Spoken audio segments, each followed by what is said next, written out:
It had been the 5th year of my marriage, and I was about to reveal everything to my husband after pretending to be poor for so long. However, his childhood sweetheart had just returned from studying abroad. With a cruel smile, my mother minus and minus law sneered, "Claire and Thomas are a much better match. Not like some trash who isn't even fit to show up in public." She and my sister minus and minus saw the perfect moment, drugging me and teaming up with the childhood sweetheart to accuse me of being a mistress. The result? I had lost my baby. In a single night, I had lost everything. The position as a vice president of a major company, our lakeside mansion, the limited minus edition sports cars. I would make sure it was all gone. I would make them beg for my mercy.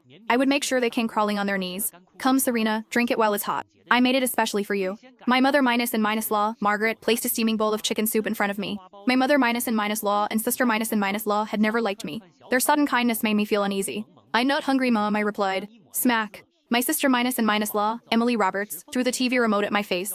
"What's wrong with you? My mom spent all this time making you this soup and you won't drink it? Watch yourself, or I'll tell my brother." "Exactly, Serena, I'm just trying to be kind," Margaret said, but there was a strange glint in her eyes that I could not ignore. Before I could respond, Emily grabbed my hair with one hand and shoved the bowl of soup toward my mouth with the other. "What are you doing? Let go of me," I yelled, barely controlling my anger, trying to push her hand away. Margaret used her callous fingers to force my mouth open, and the bitter smell of herbs hit my nose, making me gag. "What's the matter? Do you think my soup isn't good enough for you? Drink it," she barked at me.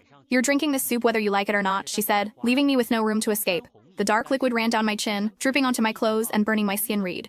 I coughed violently, desperately trying to spit it out, but most of the soup had already gone down my throat. "See, Serena, isn't it easier to just listen?" She finally let go, smiling that fake smile. "You've been part of the Roberts family for 5 years now.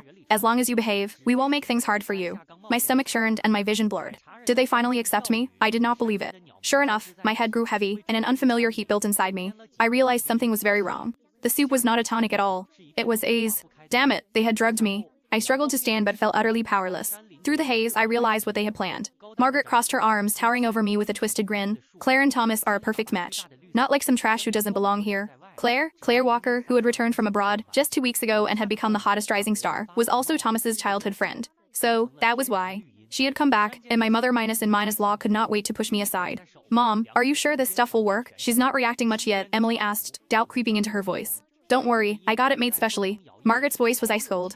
"Once that beggar shows up, we'll catch her in bed, and then she'll be thrown out of our family for good." A chill ran up my spine. Just this morning, I was at the hospital and confirmed I was 7 weeks pregnant. Clinging to Margaret's leg, I forced the words out, "Mom, I'm pregnant." Her sharp voice pierced my ears. "What nonsense are you spouting now? 5 years and nothing, and now you claim you're pregnant? Do you think I'm stupid?" Fighting off nausea and the splitting headache, I pleaded, "Mom, I'm already 7 weeks along." "Enough," she said, cutting me off and kicking me to the ground. "Stop making up stories. You think I don't know what you're trying to do? You're just using this fake pregnancy to keep your position as our daughter minus and minus law. Well, it's too late. Thomas will be marrying Claire. Give up already."